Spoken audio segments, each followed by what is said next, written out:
Ministro Renato, muito obrigado. Como eu sempre lhe digo, a casa é sua. Seja muito bem-vindo mais uma vez. É sua palavra. Uma salva de palmas, por favor.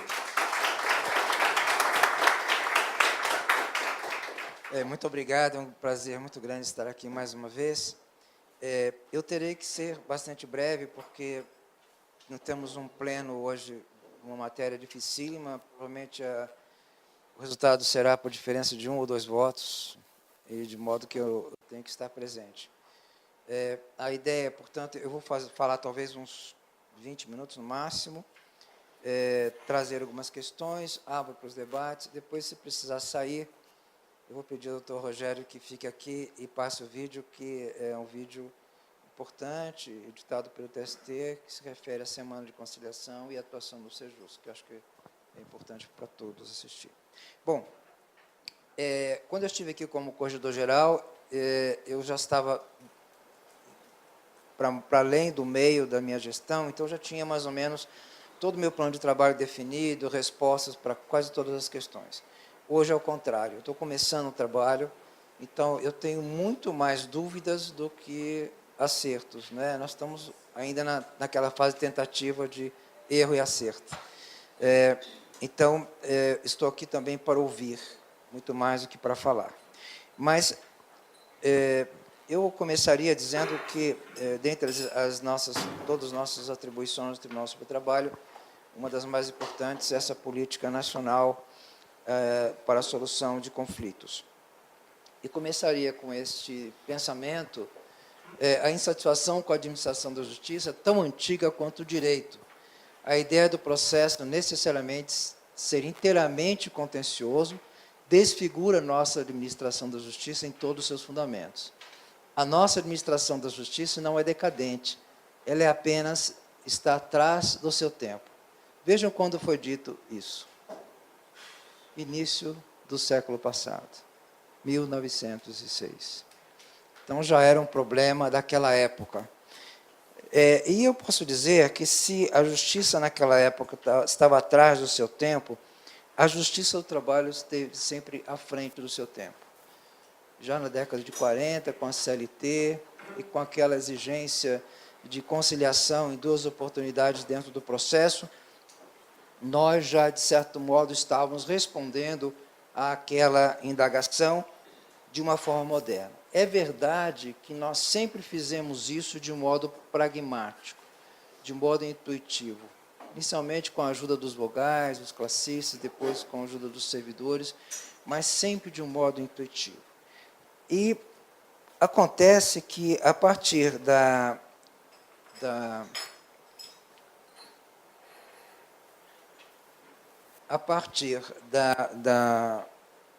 segunda metade do século passado, a própria sociedade se conscientizou de que havia necessidade da busca de soluções alternativas de solução de disputas, que não a judicialização de todos os conflitos. E foi a partir de uma conferência nos Estados Unidos, no estado de Minnesota, né, em 1976, chamada Conferência Pound, em que se iniciou, digamos assim, essa ciência nova, que é exatamente uma ciência que busca a solução alternativa de disputas, com princípios, com técnicas específicas, etc. Pois bem, no âmbito do Poder Judiciário brasileiro, esta tendência se consolidou a partir da Resolução 125 do CNJ, que é de 2010, que criou os núcleos e centros de conciliação no âmbito dos tribunais. Depois, em 2014, nós tivemos o primeiro encontro dos coordenadores de núcleos de conciliação da Justiça do Trabalho, em João Pessoa, Paraíba. O segundo encontro, em setembro de 2015, na cidade de Poconé, Mato Grosso, ocasião em que foi criado o Fórum Nacional de Coordenadores de Núcleos de Conciliação da Justiça do Trabalho. Por volta do final de 2015, início de 2016, os próprios coordenadores dos núcleos perceberam a necessidade de se ter uma gestão centralizada a partir do órgão de gestão, que é o Conselho Superior da Justiça do Trabalho. E trouxeram, a partir daí, a proposta da Resolução 174, que acabou sendo aprovada pelo Conselho, atribuindo ao vice-presidente do Conselho Superior da Justiça do Trabalho a competência para fazer a gestão dessas políticas públicas de conciliação. Nós hoje temos na vice-presidência o nosso núcleo de mediação pré-processual. Ontem o Dr. Rogério ficou até as 9h30 com um grupo lá de sindicalistas tentando resolver uma questão. E tem tido muito sucesso. Recentemente fizemos o acordo da Casa da Moeda, fizemos também o acordo da Vale, com aquela cláusula da cota negocial. Aliás, hoje eu estou apanhando bastante na Folha de São Paulo. Quem quiser ver o ministro, o vice-presidente apanhar, é só olhar ali a Folha. Estão batendo forte. Não é? Bem, também, a partir de setembro de 2016, março de 2016, foi criado o CONAPROC, Comissão Nacional de Promoção à Conciliação, que teria sua coordenação sob a responsabilidade do vice-presidente. E, a partir também, se instituiu, em 2016, a Semana Nacional de Conciliação de 2016. Eu devo dizer que a semana de 2018 foi espetacular, excedeu todas as expectativas. Não é? Nós tivemos um montante de quase R$1 bilhão numa semana, foram 874 milhões de reais, 27 milhões para os cofres públicos e mais 847 milhões para o bolso dos trabalhadores. É dinheiro que volta para o mercado e aquece a economia. Um trabalho de todos vocês, de todos nós, né? Em agosto de 2017, foi realizado o primeiro encontro institucional de coordenadores do Núcleo de Conciliação, mas o que é importante dizer é que a Resolução 174 ela nasceu de baixo para cima, ou seja, do movimento de juízes que já estavam envolvidos na conciliação e a partir deste movimento. Bem, quais são as características da Resolução 174? Ela tratou de definir claramente os conceitos de mediação e conciliação, e vocês conhecem esses conceitos, eu não preciso entrar neles agora. Houve também uma posição no sentido de vedar a adoção de acordos firmados em câmaras privadas. Vejam, com a reforma eu já recebi dois interlocutores de câmaras privadas querendo firmar convênio com a vice-presidência do TST para homologar o processo de jurisdição voluntária. Veja como as coisas, não é? Bem, então a Resolução 174 vedou, aliás, com muito acerto, assim como vetou a questão da pré-processual individual. E eu lembro que, na época, um dos conselheiros tinha um trabalho muito bom, determinado regional, com uma universidade, núcleos de conciliação pré-processual de conflitos trabalhistas. E ele insistiu muito para que nós acolhêssemos aquele modelo. Eu me lembro, participei desse debate, e nós achamos que deveríamos ser, naquele momento, um pouco mais conservadores. Ou seja, vamos manter a nossa competência, vamos estruturar, vamos ver como as coisas funcionam. Se não funcionar, aí nós vamos caminhar, né? Mas eu acho que nós acertamos. Acho que nós acertamos porque os conflitos trabalhistas eles têm muitas peculiaridades, né? Hoje nós não lidamos mais com aquele conceito antigo de verbas rescisórias, hora extra, direitos patrimoniais, na sua maior parte, né? Mas hoje não, temos questões gravíssimas, né? Problemas relativos à dignidade do trabalhador, nós temos questões de acidente de trabalho, doença profissional. Como é que vamos delegar a terceiro a possibilidade de uma homologação ampla e restrita envolvendo essa matéria? E aí caímos naquela questão do processo de jurisdição voluntária. Aí a minha posição pessoal, vejam bem, não é do vice-presidente, hein? É o ministro Renato como magistrado. eu, se recebesse um processo desse, eu certamente marcaria audiência. Marcaria audiência para ouvir as partes. No mínimo, ouvir as partes. Não é? E eu tenho observado nas minhas viagens, já fiz 4 viagens, 4 estados. Manaus foi o primeiro, né? Olá, nosso querido Mauro. Ficou belíssimo o Sejusc de Manaus, parabéns. Inaugurei na semana de conciliação, na segunda-feira, o Sejusc de Salvador. Nosso colega da Bahia está aqui. Isso, estivemos lá, ficou muito, muito bonito. Quarta-feira, na 17ª, Espírito Santo. Nossos colegas estão aqui, do Espírito Santo, 17ª. Isso mesmo, nosso colega. Ficou muito, muito interessante. E encerramos em Florianópolis, no Fórum de São José. Está aí nosso representante da Mata de Florianópolis? Está aí? Ainda não. E lá, olha que interessante, em São José, as mulheres, elas são espetaculares, né? Elas têm uma sensibilidade. A Maria Heleda, ela fez o seguinte, ela fez um cantinho, ela fez uma brinquedoteca e um cantinho para aleitamento. Então, a trabalhadora que chega para o Sejusc, ela deixa o seu filho ali brincando, e ela tem também um cantinho com comodidade. Achei isso espetacular. Isso é cidadania, né? É justiça ao trabalho, dando uma demonstração de cidadania, um exemplo para a sociedade. Bem, prosseguindo. Então, nós falamos então da questão dos... Sim. E, finalmente, a Resolução 174 estabeleceu o Código de Ética, que é muito importante. É muito importante que, dentro dessa técnica de conciliação e solução de demandas, que, eu estou craque agora nisso, porque eu li todo o livro do Rogério, sabe? Eu já estou lendo pela segunda vez, aprender alguma coisa. Então, eu aprendi que nós temos que desenvolver a negociação cooperativa, não é, Rogério? Não a negociação competitiva. E, às vezes, na vara, quantas vezes eu faço um retrospecto e fico imaginando como eu conduzia de modo equivocado as minhas conciliações, às vezes, né? Hoje, com as técnicas modernas, o importante é que as partes saiam com sentimento de justiça.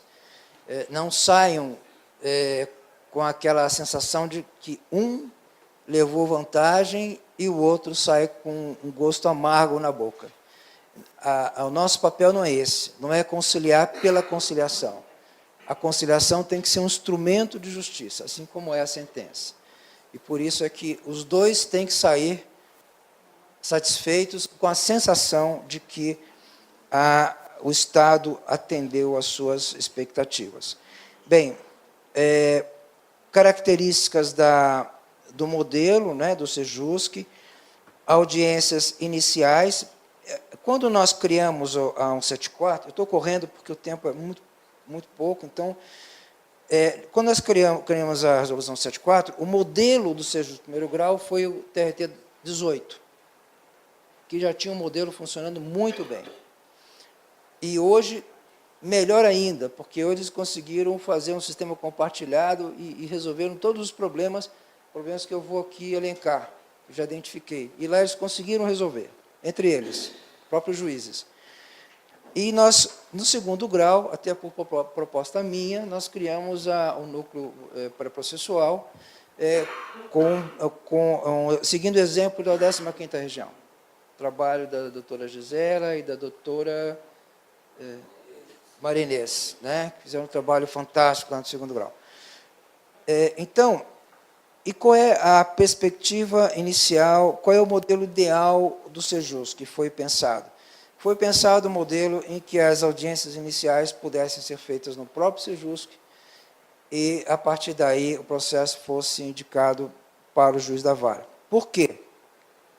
Porque, como corregedor-geral, eu verifiquei que existem muitas varas no Brasil todo que estão marcando audiência inicial para 5, 6, 7, 8 meses para frente. E não é razoável que o reclamante, que acabou de ser dispensado, despedido, ele leve 8 meses para receber saldo salarial, ter baixa na carteira, receber a guia de seguro-desemprego e fundo de garantia. Não é? Então, o Sejusc teria essa vantagem, de, mesmo que não houvesse acordo, antecipar todas essas medidas preliminares que são importantes para dar uma satisfação à própria sociedade. É claro que aí, qual é a filosofia? A filosofia é deixar para o juiz que só ele pode fazer. Só o juiz pode instruir e julgar, mas a conciliação pode ser delegada. É óbvio que também tomamos o cuidado de não trazer este modelo como modelo impositivo, é um modelo facultativo, e nós temos observado nas regiões em que foram instalados os Sejuscs que a adesão se torna cada vez maior, que os próprios colegas chegam à conclusão de que é um modelo que é muito interessante. Esse é o modelo da 18ª, que é um modelo ideal. Mas é também o modelo da 2ª, 15ª, em que as iniciais não são realizadas no Sejusc, mas também fazem um trabalho extraordinário, pautando os processos indicados pelos juízes das suas respectivas varas. E o índice de acordo é altíssimo. São Paulo, acho que é 50%, é um dos índices mais altos do Brasil. Paraná também é um índice altíssimo. Eu tive a experiência... Como é que está meu tempo aqui? Eu tive a experiência num determinado Tribunal do Nordeste, em que, como corregedor, cheguei lá, não tinha Sejusc, e o presidente falou, aqui não adianta, aqui é só processo complicado, não há cultura. Eu insisti, vamos tentar, e agora, antes de eu sair da corregedoria, ele me procurou, feliz da vida, porque implantou o Sejusc, o índice de conciliação dele, que era 21%, contra uma média nacional de 39%, já tinha aumentado vários pontos só com a criação do Sejusc. Então, eu sou um grande entusiasta desta... E digo, já disse isso, o Rogério gosta quando eu falo, na verdade, o Sejusc recoloca o justiça do trabalho na modernidade. Aquilo que nós fazemos há 70 anos, fazíamos pragmaticamente, hoje nós fazemos cientificamente e à frente, como sempre, no Poder Judiciário. Bom, audiência. Restrições de recrutamento de conciliadores e mediadores, os quais devem ser servidores ativos do próprio tribunal ou servidores magistrados inativos. Ao contrário da resolução 125 do CNJ, que permite que terceiros sejam... Não é? E eu participei de um evento do COPEDEM, na Bahia, certa vez.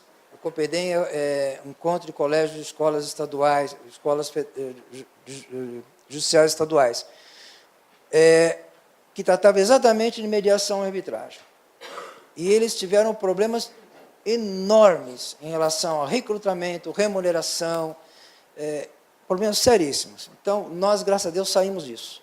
São nossos servidores, em ativa e aposentados, nossos magistrados aposentados também, enfim, esse também foi uma solução muito importante. Limitação para que o magistrado supervisione no máximo 6 meses. 6 meses, isso nem sempre é possível, mas é o recomendável. Não é? Visualização do magistrado, ou seja, que ele esteja sempre de modo disponível para as mesas. Indispensabilidade do advogado ou reclamante, obviamente, na hipótese que ele tem advogado. Se ele está com isso postulante, não há por que deixar de atendê-lo nessa hipótese. Né? Quanto ao espaço físico, e no vídeo que eu trouxe, vocês vão ver carinho, esmero, a dedicação com que os nossos juízes montaram esses Sejuscs. Né? Como eu disse, no caso de São José, com a brinquedoteca, cada tribunal colocando temas específicos. Lá em Manaus ficou maravilhoso aquele painel, não é? Com temas da Amazônia, com contraste da modernidade com a selva, não é isso? Ficou lindíssimo aquele painel. Então, são ambiente agradável. cores claras, mesas redondas, porque a mesa quadrada ou retangular, ela já induz a confronto, e a mesa redonda não. A mesa redonda, todos estão em condições de igualdade, não é? E todos eles convergem para o centro da mesa, que é o resultado da conciliação. Eu soube que num determinado tribunal do Norte, a presidente mandou, no início do dia, aspergir uma essência com cheirinho de selva, porque há também os painéis temáticos, então a pessoa entra, vê aquele painel e parece que está na selva mesmo, né, no seu ambiente ali. Tudo isso induz a uma predisposição à conciliação. São técnicas modernas que nós estamos usando hoje. O que mais?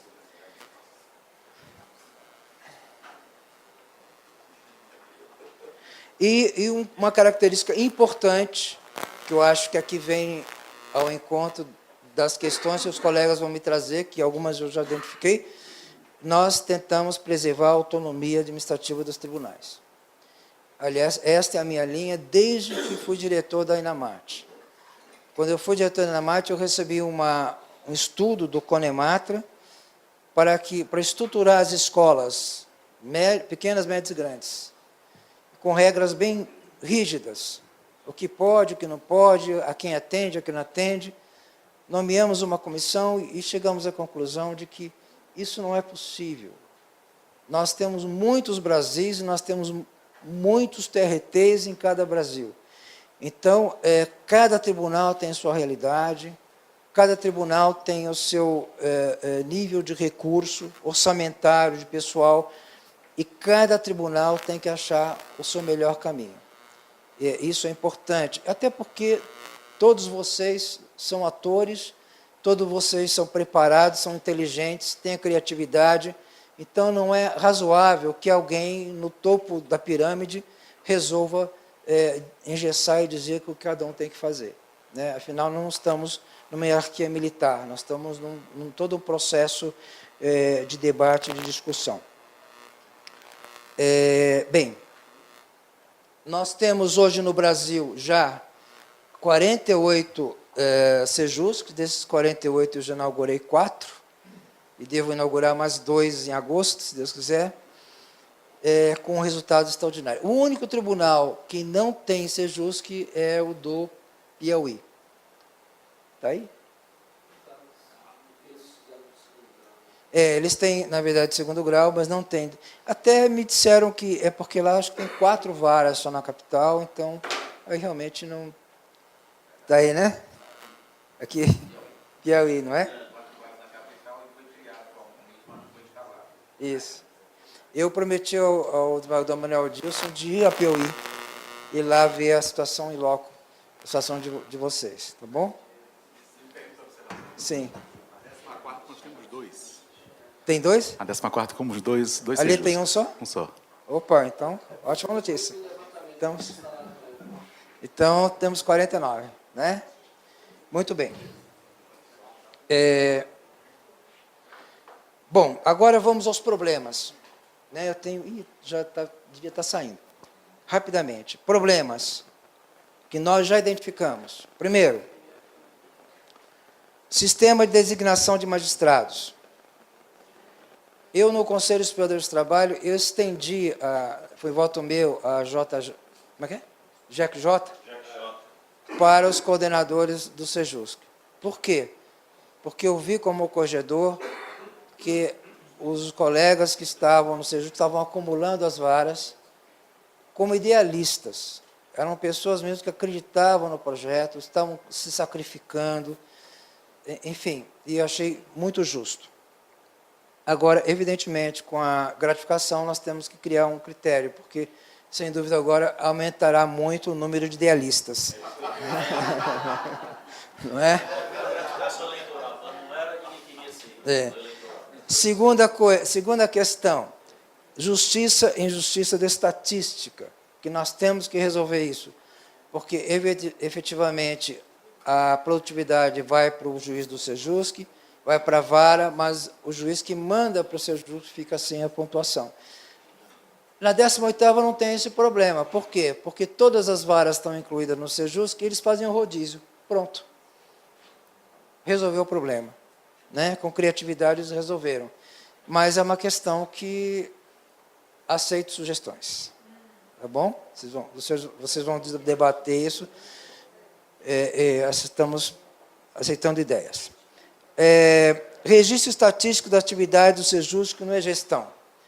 Anteontem, fui despachar com o ministro Lélio, coordenador-geral, mandando duas listas de alteração. Uma alteração do extrator do PJE, que é sediado na corregedoria, e aí acho que vai nos atender rapidamente, não é? E também uma lista de alterações no PJE para que nós possamos ter uma transparência maior nesses números do Sejusc. Aliás, essas demandas vieram dos próprios coordenadores, não é, Rogério? Nós fizemos uma pesquisa, os próprios coordenadores do Sejusc é que sugeriram esses dados. Formação de magistrados, bem conciliadores e mediadores. Em relação aos conciliadores, nós temos o curso do Conselho Superior da Justiça do Trabalho, 10 mil servidores, é isso mesmo? Não está errado, não? 10 mil servidores, segundo os dados, já foram capacitados. E nós estamos entramos com a parceria, fizemos uma parceria com a Enamate, com o ministro Vieira de Mello, para que a Enamate formate um curso específico para magistrados. Nós achamos que é importante que esse curso venha através da Enamate, até para efeito de carga de horário, aquela questão toda, não é? A nossa ideia é abrir esse primeiro curso para os atuais, os coordenadores que já estão atuando no momento, não é? E um segundo curso para aqueles que tiverem interesse. Bem, recrutamento de conciliadores e mediadores. Eu sei que há algum desconforto em relação à aplicação da resolução 219, quanto à lotação dos servidores no Sejusc. O modelo foi feito para ter uma lotação mínima, porque nós não tínhamos servidores, e era aquele por escala. Com a 219, alguns tribunais estão lotando no Sejusc, mas nós entendemos que essa é uma questão de administração regional. Nós não pretendemos interferir nesse processo. Acho que cada tribunal tem que, através do diálogo, da conversa, pelo menos em princípio, é esta a minha linha, né? Encontrar soluções. Vários tribunais já conseguiram encontrar soluções para isso. Mas é uma questão também que nós estamos abertos. No primeiro momento, aliás, esse aspecto nem passaria pela vice-presidência. Seria, eventualmente, uma questão ligada ao Conselho, né? Conselho Superior. Se houver alguma consulta, o Conselho terá que responder. Mas o que eu peço aos colegas é que procurem achar solução, né? E objetivos agora do segundo semestre, nós vamos fazer um segundo encontro de coordenadores agora em agosto, justamente para debater os problemas e tentar encontrar soluções, e trazer e fomentar, fomentar a conciliação no segundo grau. Por quê?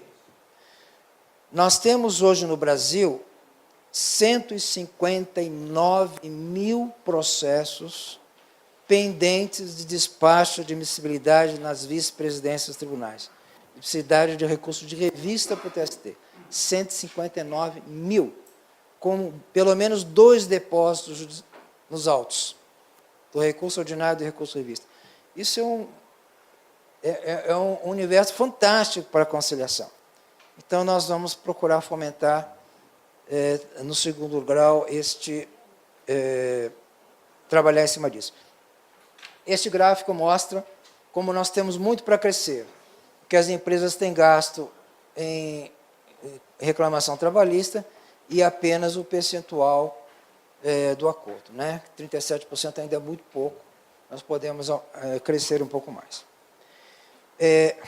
Bem, já está na hora de eu ir embora, mas eu quero 10 minutinhos, vou atrasar 10 minutinhos, para se os colegas tiverem algum questionamento. Eu só vou pedir que depois que eu sair, que vocês tenham a paciência de assistir um vídeo de 9 minutos, tá bem? Porque nesse vídeo foi elaborado pelo TST, setor de comunicação, ele trata um pouco da Semana de Conciliação e também desse trabalho maravilhoso que está sendo feito no Sejusc. Muito bem.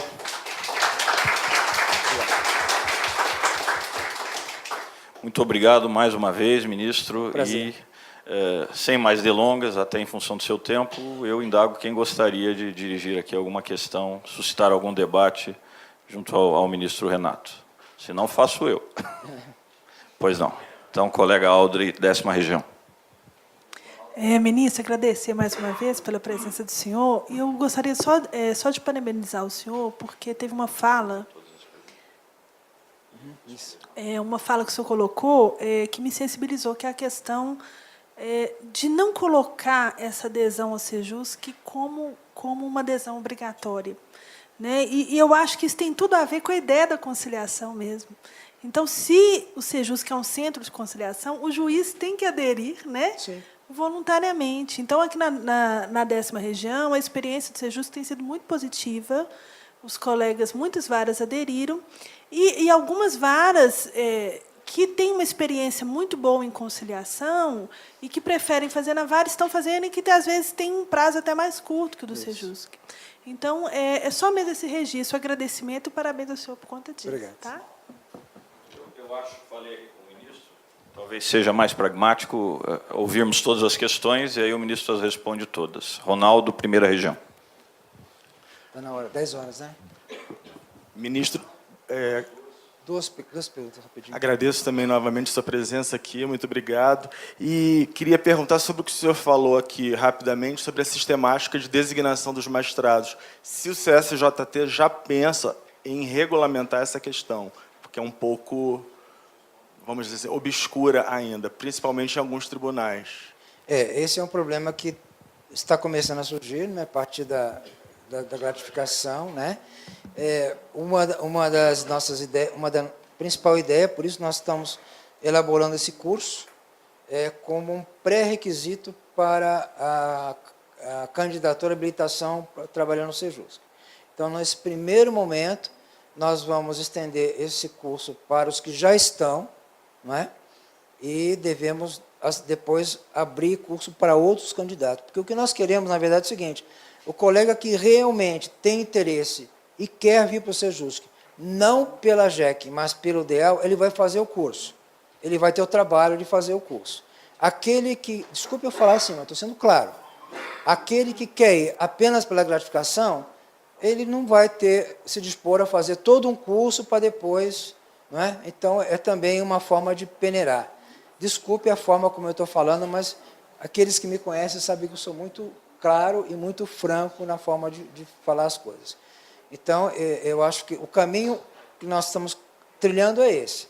Primeiro, vamos criar esse processo de habilitação, e aí, dependendo, porque esse problema ainda não chegou oficialmente para nós. A gente sabe que está ocorrendo, né? E nós estamos encaminhando uma solução, mas ainda não é uma solução totalmente pensada. Nós estamos ainda intuitivamente procurando resolver isso. Mais uma só, por favor. Mais uma questão. Ministro, meu nome é Carlos, eu sou da 14ª Região. Na verdade, gostaria de compartilhar uma prática que a gente está adotando lá na 14ª. Nós criamos uma sala de audiência humanizada. O senhor disse que é muito importante esse ambiente. Então, a gente misturou arte, foi colocado jardim zen, uma fonte, foi desenvolvida uma aromaterapia para auxiliar a conciliação, e a prática se mostrou bastante frutífera. A gente está em torno de 54%, 56% de conciliação. Então, esse meio ambiente ele é bem legal mesmo. Ele ajuda. Olha, vamos fazer o seguinte, eu vou ter que sair, porque eu já sei uma ligação do ministro Brito Pereira, que está angustiado. Mas quem tiver questões, pode fazer, o doutor Rogério vai Eu falo doutor Rogério, porque estou acostumado a falar doutor. O Rogério, né, vai anotar, tá bom? E eu peço paciência, por favor, e assistam ao meu vídeo, tá bem? Foi um prazer muito grande e eu fico à disposição na vice-presidente, também da Ana Matra, e também para receber sugestões. Muito obrigado.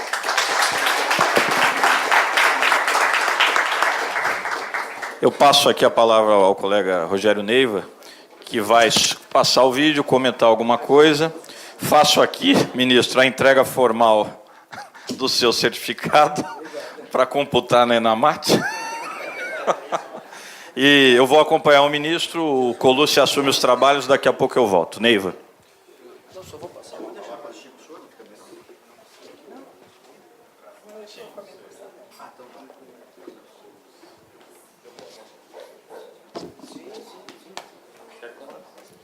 Colega Neiva está disposto aqui a ouvir mais perguntas. Aqui a gente faz mais um debate. Mais alguém?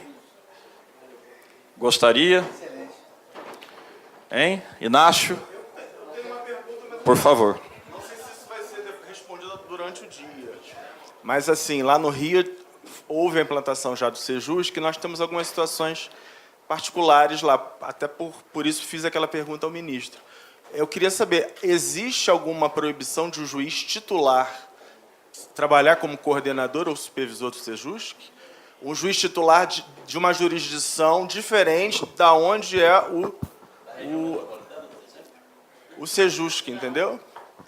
Um juiz, por exemplo, do interior, mas titular de uma vara do interior, mas que por uma semana atua no Sejusc na capital. É possível? Bem, primeiro, antes de mais nada, né, para quem não me conhece, bom dia a todos, né? Meu nome é Rogério, sou juiz auxiliar, sou da 10ª região e estou como juiz auxiliar lá da vice-presidência, auxiliando o ministro Renato nesse trabalho de gestão de políticas judiciárias de conciliação. Inclusive, acredito que uma dos aspectos que determinou esse convite foi o fato de que estava à frente desse movimento dos coordenadores dos núcleos de conciliação. Fui coordenador do núcleo de conciliação do meu tribunal durante alguns anos e estava como o primeiro coordenador desse fórum de coordenadores de núcleo de conciliação. E na verdade, não vim preparado aqui para responder pergunta, quanto mais em substituição ao ministro, e me colocaram nessa fogueira aqui, né, com a devida autorização tanto do Guilherme quanto do ministro Renato. Olha, essa pergunta me parece que é uma das questões sensíveis, né, até que há a tese, né, que o ministro até avaliou se entraria nessa discussão ou não, da questão do juiz natural, que me parece que aí poderia ter um ponto de contato maior. Teoricamente, a resolução 174, como também a resolução 125, pensando de forma geral na Justiça Estadual, não estabelece nenhum tipo de restrição quanto à condição do exercício da atividade, seja de supervisão, seja de coordenação do Sejusc. Eu não tenho dúvida, né, e acho que não tem qualquer dificuldade, porque aí nós temos uma questão, né, que me parece, que é a questão da política pública judiciária, que, teoricamente, é um tema que se estabelece na dimensão administrativa, né, em termos de administrativa e administrativo estratégico, e nós temos aí a questão jurisdicional processual, né? Me parece que não há... Essa sua pergunta faria muito mais sentido em relação ao supervisor do Sejusc, porque o coordenador, teoricamente, é aquele sujeito que vai exercer um trabalho, como também no caso do NUPEMEC, quer dizer, a condição funcional do coordenador do Sejusc é muito semelhante à condição funcional do coordenador do NUPEMEC, ou seja, são gestores, estão exercendo uma atividade de gestão de política pública judiciária administrativa. O trabalho de supervisão, que na prática implica em assinar, em homologar o acordo, aí, né, me parece que talvez a sua pergunta, né, faça algum sentido, até envolvendo essa questão, talvez, de juiz natural. Essa mesma discussão existe em relação poderia ser aplicado em relação às reuniões de execução, né? Então, ou seja, a pergunta é, um juiz titular pode exercer o papel de responsável por execuções reunidas, em que eventualmente será praticado um ato jurisdicional que vai impactar num processo que não é da vara a qual ele está vinculado? É a mesma questão, né? Então, assim, ou seja, a questão que você está colocando eu vejo uma dificuldade aqui em que um magistrado que está vinculado a uma vara, diferentemente de um substituto, que pode ter jurisdição em todas as varas, estaria praticando ato jurisdicional num processo que não está vinculado à vara dele. Esse seria o caso do juiz supervisor que está atuando num Sejusc e que, eventualmente, vai estar homologando processos que não são da vara dele. Né? Aí, assim, essa é uma discussão que a Resolução 74 não contempla. Né? Eu confesso que eu não tenho, né, uma resposta definitiva para isso. Né? Acho que essa discussão não é de agora. Né? Como eu disse, me parece que essas discussões já surgem, começam antes, inclusive, que é um movimento anterior ao Sejusc, que é a reunião de execuções, né, em que atos jurídicos, e eu já, inclusive, como na 10ª região, já passei por esse tipo de situação, né, de discussão em relação a essa temática. Agora, existem, se o entendimento eventualmente for, né, e não há definição em relação a isso, de que há essa restrição, existem soluções para isso. Né? Por exemplo, em algumas regiões, o juiz acaba atuando, ele usa a estrutura do Sejusc para a vara dele. Né? Então, ou seja, se chegar à conclusão de que isso faz sentido, essa preocupação e essa restrição, isso não quer dizer que seria o fim do Sejusc, desse modelo. Por quê? Porque a ideia fundamental do Sejusc, além de todos os aspectos que envolvem a humanização e o tratamento adequado e criar melhores condições, inclusive do ponto de vista ambiental, né, físico-ambiental, que não existem na vara, no modelo tradicional, a grande questão do Sejusc é o efeito multiplicador. Né? Ou seja, é a possibilidade de que eu possa estar supervisionando 6 audiências ao mesmo tempo e, com isso, exercendo esse trabalho de supervisão, contando com 6 pessoas devidamente treinadas e capacitadas para exercer essa atividade de busca da solução de consenso sob a minha supervisão, eu estou me multiplicando por 6. Né? Então, ou seja, teoricamente, eu posso, num único turno do dia, fazer todas as audiências iniciais que eu faria ao longo de 5 dias da semana. Né? Então, assim, o que eu estou dizendo essa é uma questão que não chegou no TST, não chegou na vice-presidência e não foi enfrentada. Né? Mas se chegar à conclusão de que há essa restrição para os juízes titulares, uma solução e que é adotada em algumas regiões, né, como, por exemplo, na 18ª, é mais ou menos esse modelo, né, em que você tem as varas que aderem ao Sejusc, existe um rodízio, e aí o juiz, que é vinculado àquela vara, ele vai para o Sejusc, né, ele pode ir para o Sejusc só no dia da vara dele, quer dizer, você pode adotar essa temática, aí o juiz passa a adotar a estrutura. Mas eu reconheço que esse é eu, pessoalmente, estou falando pessoalmente, não estou falando em nome do ministro Renato, que esse talvez seria aí um ponto sensível, não só quanto à conciliação, mas quanto à reunião de execuções também.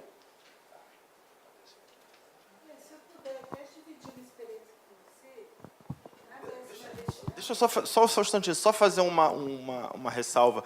É porque, nesse caso, o juiz ele é titular, mas titular de um município sobre qual ele não tem jurisdição quando ele atua no Sejusc, entendeu? Esse, para mim, é o fator que agrava mais a situação. Ele é titular de uma vara do interior e uma semana ele vai para a capital para ser juiz do Sejusc para homologar acordo da capital sobre um município onde ele não tem jurisdição. Esse é o ponto, assim, para mim. Aqui na 10ª, Rogério até acompanhou isso, Mônica, aqui, até 2014, o núcleo de execução só podia participar juiz substituto. Na época não tinha Sejusc. E os juízes titulares, eles falavam que eles se sentiam, eles brincavam que eles tinham menos competência que o juiz substituto. Aí um presidente topou essa ideia desde 2014, e no núcleo de execução e depois no Sejusc, agora já tem juízes titulares, inclusive tem uma juíza do Tocantins atuando no núcleo aqui de Brasília. Eu não sei se ninguém questionou por enquanto. Né? Não sei se é bom ou ruim, mas ninguém questionou. Tá?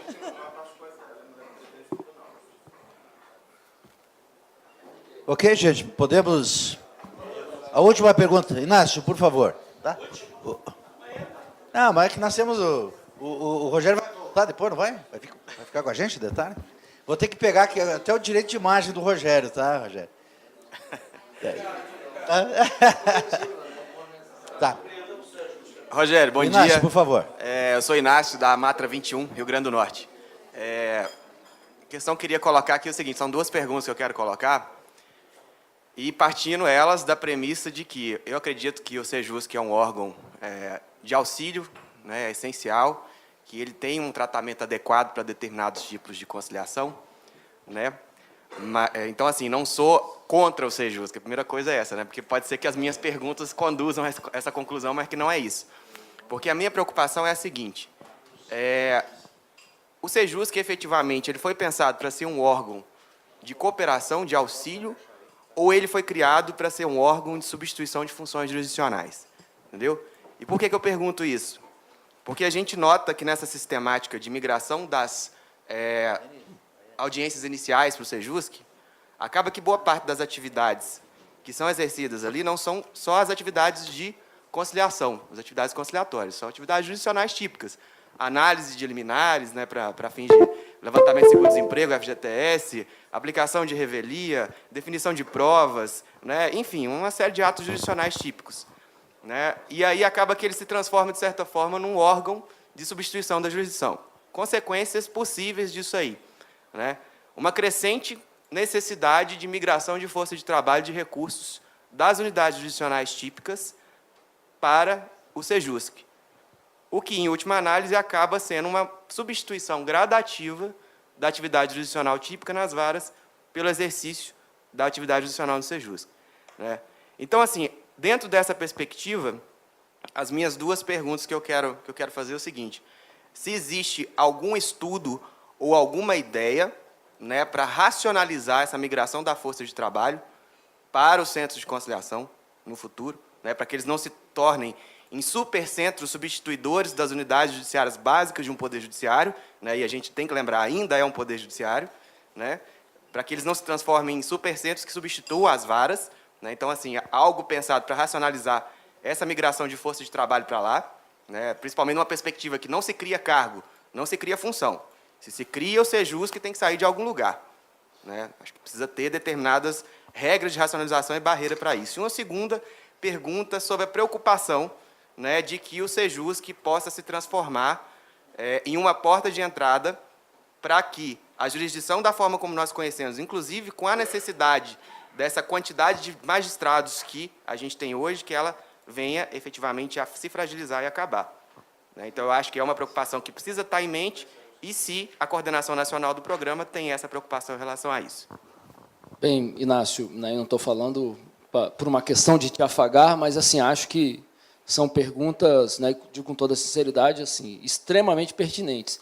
E aproveito aqui para parabenizar a iniciativa da Anamatra e de todos aqui que aderiram à proposta e compareceram até aqui para refletir sobre esse tema, né, e vim até conversando muito com o Mauro, né? Eu digo que o Mauro é o nosso, né, é o nosso homem do movimento associativo, né, o nosso ponto de contato com o movimento associativo, e faz isso muito bem, né, porque seguramente, porque é um autêntico representante, né, aí eu já estou falando, né, é a dificuldade de separação, né, já não é nem propriamente como juiz auxiliar, mas como alguém que se considera membro desse movimento de coordenadores, né, que tem um viés institucional, mas tem um viés também de movimento coletivo, de movimento de base, né?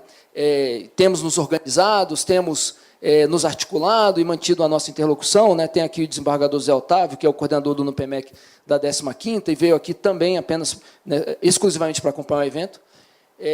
Então, assim, a gente precisa disso, né, desse espaço de interlocução. Eu não quero quebrar a organização do evento, porque eu não fui chamado aqui pela manhã para fazer esse papel, que era o papel para o ministro Renato estar fazendo, mas, né, em função dessa dificuldade, como todo mundo sabe, hoje, né, talvez, assim, se for elencar os julgamentos mais importantes da história do TST, seguramente o que vai acontecer hoje entrará nessa lista, né? Então, nós não estamos falando de pouca coisa. E que vai, né, muitas sustentações orais, muitos votos individualizados, e ainda tem a questão da instrução normativa para hoje. Então, foi uma infelicidade de data. Então, assim, eu estou aqui à disposição, eu só não quero que o pessoal da organização fique bravo comigo, né, porque me chamaram, inclusive, para participar do debate à tarde, e eu inverter essa lógica. Mas, se eu puder responder a pergunta, eu gostaria muito de... Absolutamente. Você vai responder a pergunta? Eu peço aos colegas, nós teremos tempo depois na palestra da desembargadora Elinay, que já está aqui com a gente, presidente do TRT 23.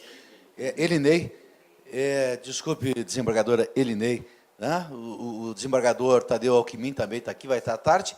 E nesta formatação dessa terceira jornada, nós deixamos um tempo para a gente realmente debater, que é das 15h30 às 16h30, e até teremos até mais tempo, se for o caso, porque a reunião da CNP, que faríamos no fim da tarde, nós já fizemos agora das 8 às 9, para a gente ficar mais liberado. Tá? Então, já estamos com um tempo bem tranquilo. Então, vamos combinar do Rogério responder. Eu faço aqui um registro e um agradecimento ao Rogério, né? Claro, e ao Mauro também, porque houveram críticas à Ana Matra na lista dos Sejusques, né? Na lista de debate. O que a Ana Matra está fazendo, o que a Ana Matra está querendo com isso. Não, a Ana Matra está aqui, primeiro, atendendo a uma reivindicação do seu Conselho de Representantes. E a sugestão, nesse caso, partiu exatamente do Mauro. O Mauro foi lá na lista e disse: nossa ideia é contribuir. E aqui é possibilitar aos presidentes, aos diretores de prerrogativas e aos diretores da Ana Matra um conhecimento mais amplo da matéria, e é para que a gente possa realmente debater. Tá? Então, vamos combinar o seguinte, eu vou passar também a lista de presença. Eu preciso aqui o nome completo, tá, gente?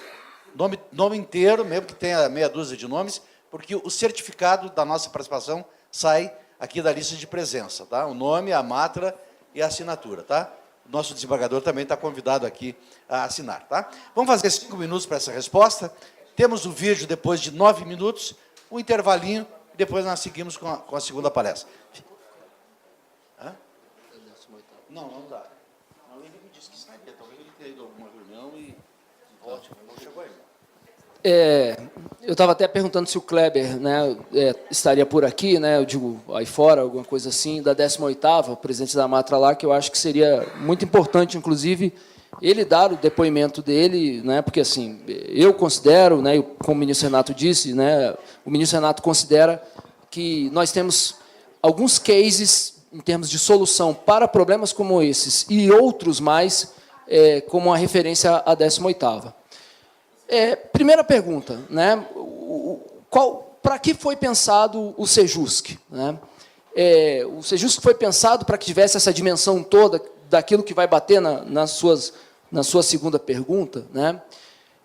A resposta né? E aí eu estou dizendo, quer dizer, isso aqui é um exercício de tentar entender a vontade do legislador, entre aspas, que produziu a Resolução 74. Né? Ou seja, houve várias intenções, né, naturalmente, como qualquer processo de produção de norma. Né? Então, assim, houve a intenção daqueles, como o ministro Renato disse, que foram os propositores da proposta, né, e apenas para deixar claro como é que nasceu a Resolução 74. Esse grupo de coordenadores de movimento, esses coordenadores de núcleos de conciliação, né, ou seja, essas pessoas engajadas naquilo que politicamente podemos chamar de movimento pela conciliação, construíram uma proposta, entregaram na mão do então vice-presidente do CSJT, que, por conta do ato 09 de 2016, já exercia esse papel de gestor nacional, antes mesmo da Resolução 74, o ministro vice-presidente pegou esse documento da forma como estava e encaminhou para o CSJT. Houve uma série de debates, houve uma série de reflexões dentro do CSJT, dentro dos processos de produção de norma do CSJT, e nasceu aí a Resolução 174. Né? Então, assim, na minha compreensão, o Sejusc ele foi pensado, talvez, né, eu não quero ficar entrando nessa discussão de categorização e classificação, se é órgão jurisdicional, não é órgão jurisdicional, órgão de auxílio ou não, mas eu diria, o Sejusc ele foi pensado para aquele papel que, funcionalmente falando, é a sua essência.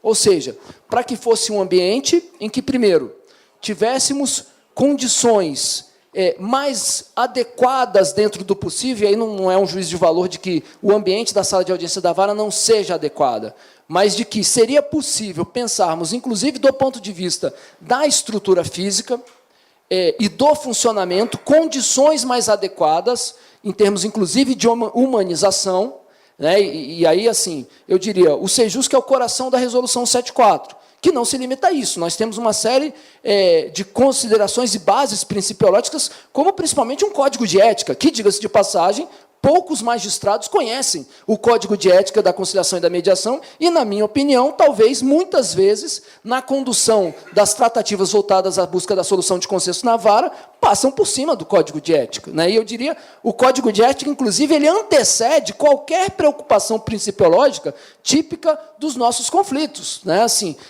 as preocupações com a hipossuficiência de um dos lados da relação, do trabalhador, seguramente elas estão, antes de preocupar com hipossuficiência, as preocupações do Código de Ética vêm antes disso. Então, seguramente, aquele que estará seguindo o Código de Ética, as preocupações com a condição de hipossuficiência do trabalhador, elas virão por tabela.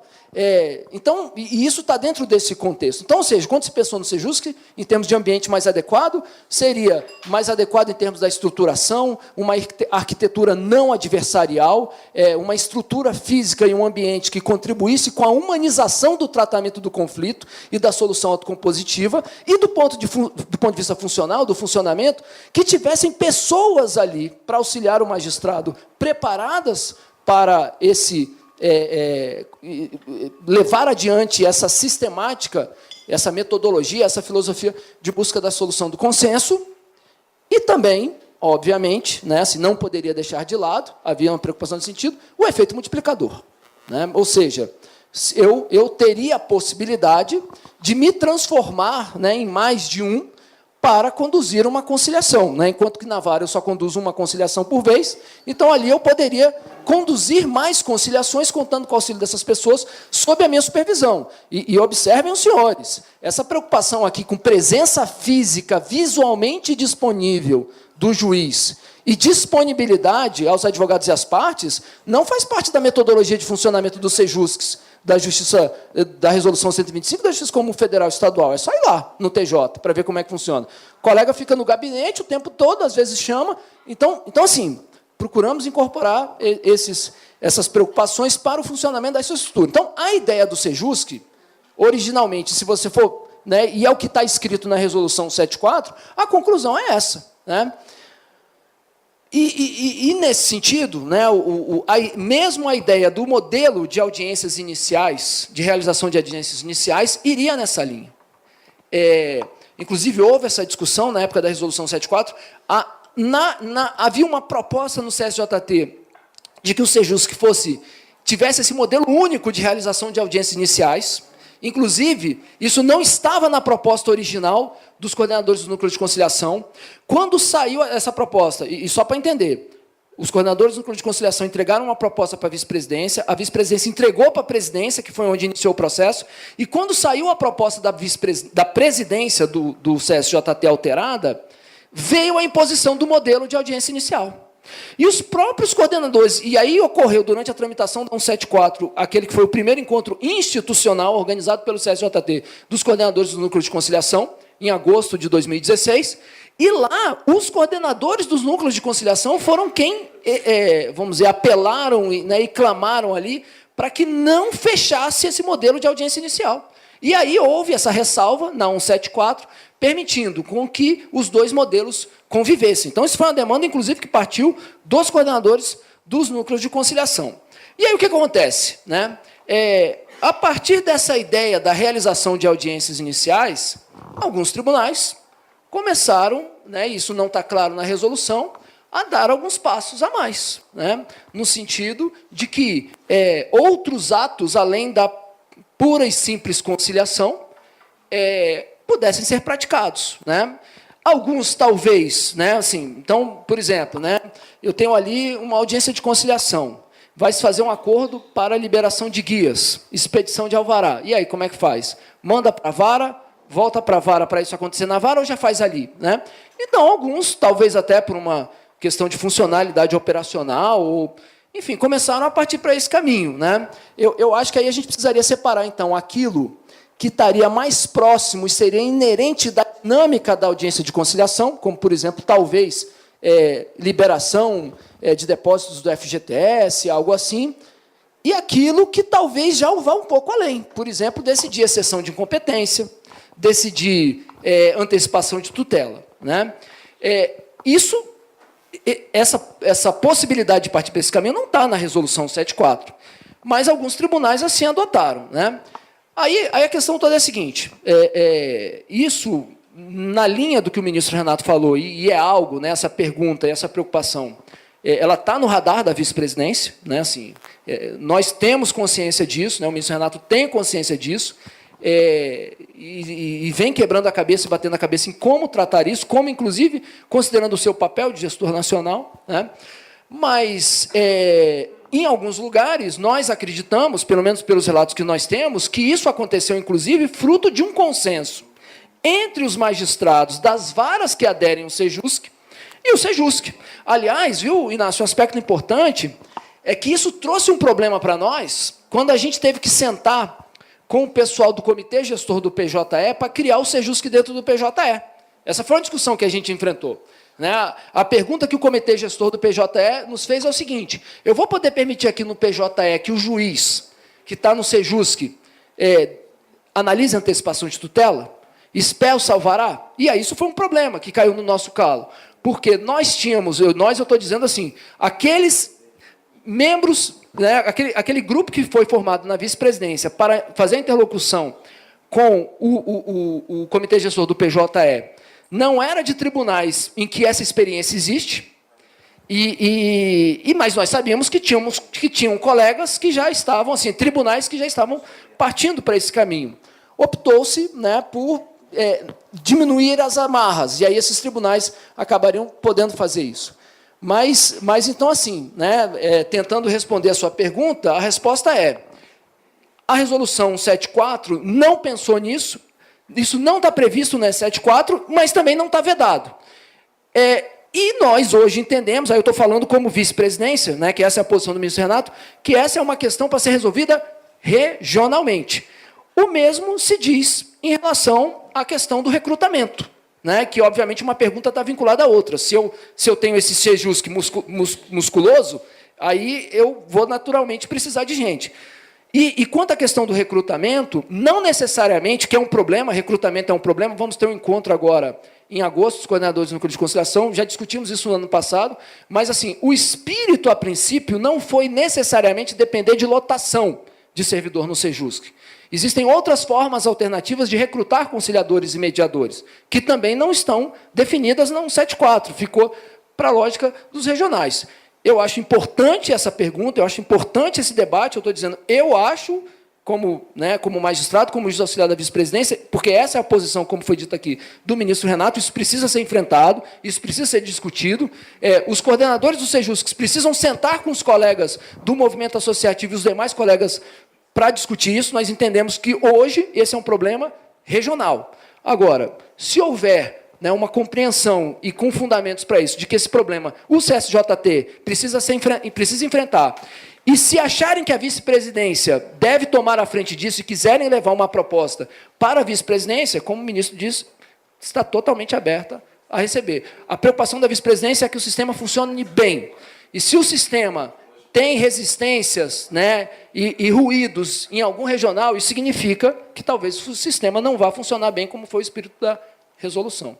Espero ter respondido, desculpe se excedi o tempo. Obrigado. Mas... Não, você excedeu, mas com isso eu pago a minha dívida pela defesa que você fez lá na Mata, lá na lista do Sejusc, tá?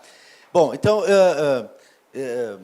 a proposta realmente do nosso trabalho é um trabalho de informalidade, mas há algo que nós não conseguimos suplantar, que é o tempo, né? O tempo, somos escravos do tempo, tá? Então, eu agradeço já as perguntas formuladas, agradeço as respostas que foram feitas, né? Agradeço muito a participação do Rogério, né?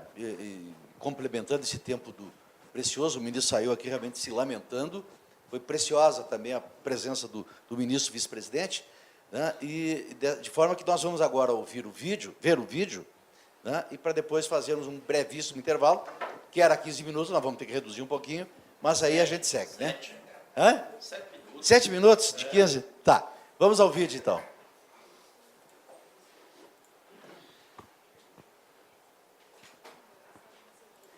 Com o slogan Sempre Dá para Conciliar, a 4ª edição da Semana Nacional da Conciliação Trabalhista uniu os tribunais do trabalho de todo o país em um esforço concentrado para promover o maior número possível de acordos em 5 dias.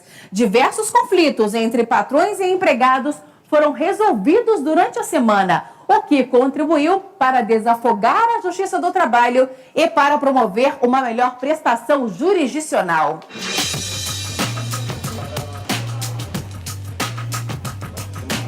O vídeo da campanha da 4ª Semana Nacional da Conciliação Trabalhista, que ocorreu entre os dias 21 e 25 de maio, reforça que o diálogo precisa estar presente durante as soluções de conflitos do dia a dia. E na Justiça do Trabalho não é diferente. Aqui sempre dá para conciliar.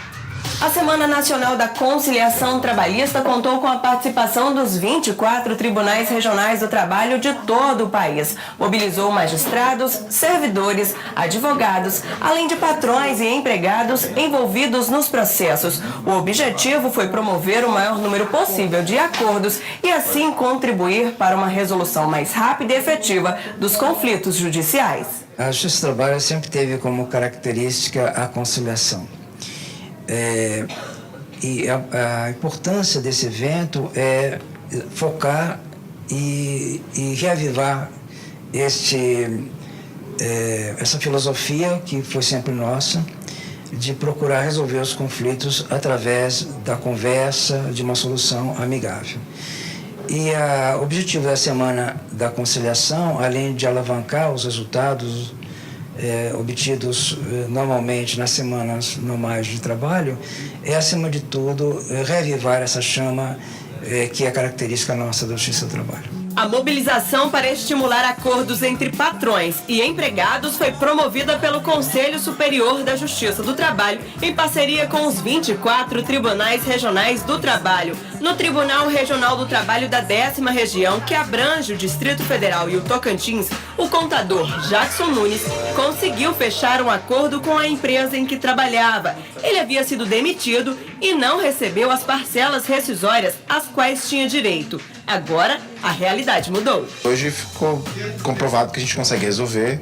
Costumo dizer que é melhor 5 mil do que nada. Outro acordo chamou a atenção. O processo havia sido ajuizado na Justiça do Trabalho em 9 de março deste ano. E em pouco mais de 2 meses, as partes se entenderam durante a audiência de conciliação. O analista de sistemas, Anselmo, trabalhou por cerca de 13 anos em uma empresa em Brasília. Por estar passando por um processo de reestruturação, o patrão informou que não tinha condições de pagar as parcelas rescisórias devidas de uma só vez. Para evitar um longo processo judicial, o empregado aceitou o acordo. Ficou acertado o pagamento de cerca de R$170 mil, parcelado em 15 vezes. Antes que você tenha uma briga com a empresa e poder resolver uma conciliação, eu preferi fazer o acordo. E não foi só o Anselmo que saiu satisfeito, a empresa também. Eu acho excelente, porque tanto para a empresa como para o funcionário é mais rápido e ele não sai prejudicado. Os magistrados contaram ainda com a ajuda de 12 servidores que estão realizando o curso de conciliação na fase de estágio supervisionado promovido pela Escola Judicial do TRT da 10ª Região. Tudo isso contribuiu para atender as 350 audiências agendadas no tribunal, que resultaram em mais de R$4.250.000 em acordos homologados. Com a capacitação dos nossos servidores, magistrados, para fazer um atendimento, prestar a jurisdição de uma forma humanizada, procurando ouvir as partes para resolver não só o processo delas, mas também o próprio conflito, isso é muito importante para a própria sociedade. No Tribunal Regional do Trabalho da 5ª Região, na Bahia, foi inaugurado durante a semana o novo Centro de Conciliação. A cerimônia contou com a presença do vice-presidente do TST, ministro Renato de Lacerda Paiva.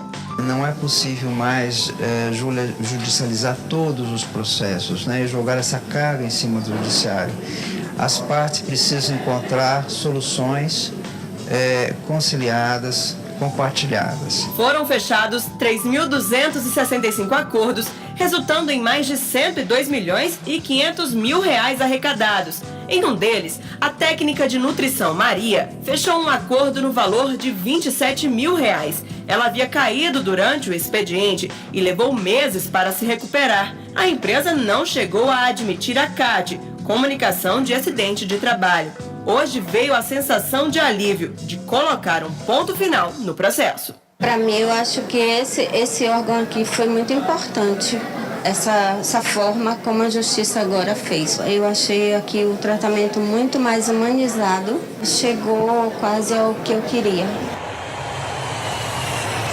Durante a Semana da Conciliação, também foi inaugurado o novo Centro de Conciliação do Tribunal Regional do Trabalho da 17ª Região, no Espírito Santo. E já no primeiro dia, foi homologado um acordo entre a empresa Sodexo e uma empregada, no valor de R$ 45 mil. A conciliação também pôs fim a um processo aberto há 8 anos, referente à doença ocupacional. No total, foram arrecadados mais de R$ 4 milhões e 100 mil em acordos homologados. No Tribunal Regional do Trabalho da 3ª Região, em Minas Gerais, foram arrecadados mais de R$ 64 milhões, com 2.267 acordos homologados. O sucesso ocorreu devido aos atendimentos realizados no início do mês de maio, na estação central do metrô e na rodoviária, para orientar as partes interessadas a buscarem um acordo na Justiça do Trabalho. E no Rio de Janeiro, no Tribunal Regional do Trabalho da 1ª Região, foram homologados 2.023 acordos, totalizando mais de R$ 95 milhões e 900 mil. Em um deles, uma ex-bancária de uma instituição financeira recebeu o valor de R$ 172 mil. A solenidade de encerramento foi realizada no Tribunal Regional do Trabalho de Santa Catarina, que também inaugurou um novo centro de conciliação. Durante a cerimônia, o vice-presidente do TST, ministro Renato de Lacerda Paiva, homologou o primeiro acordo celebrado. O caso era uma ação civil coletiva em que se pedia o cumprimento de cláusulas de acordos coletivos dos empregados das indústrias de alimentação. O acordo concedeu o reembolso de valores não pagos a título de auxílio creche e horário especial para a amamentação. Foi incluída ainda a extensão dos direitos acordados aos pais adotantes, inclusive de uniões homoafetivas e detentores de guarda. Durante a 4ª Semana Nacional de Conciliação Trabalhista, foram realizadas quase 30.500 conciliações em todo o Brasil. O valor arrecadado em acordos homologados entre patrões e empregados passou dos R$ 874 milhões. Dentre os tribunais regionais do trabalho de grande porte que se destacaram, está o TRT da 15ª Região, em Campinas, que homologou 6.577 acordos, somando um total de mais de R$ 206 milhões. O da 2ª Região, em São Paulo, fechou 4.285 acordos entre patrões e empregados e arrecadou mais de R$ 85 milhões. E o da 4ª Região, no Rio Grande do Sul, homologou 1.886 acordos, que somaram mais de R$ 71 milhões. Eu vejo um envolvimento extraordinário dos nossos juízes, nossos desembargadores, dos nossos servidores e uma boa vontade enorme dos advogados para que esse projeto dê certo. Eu tenho certeza que dará.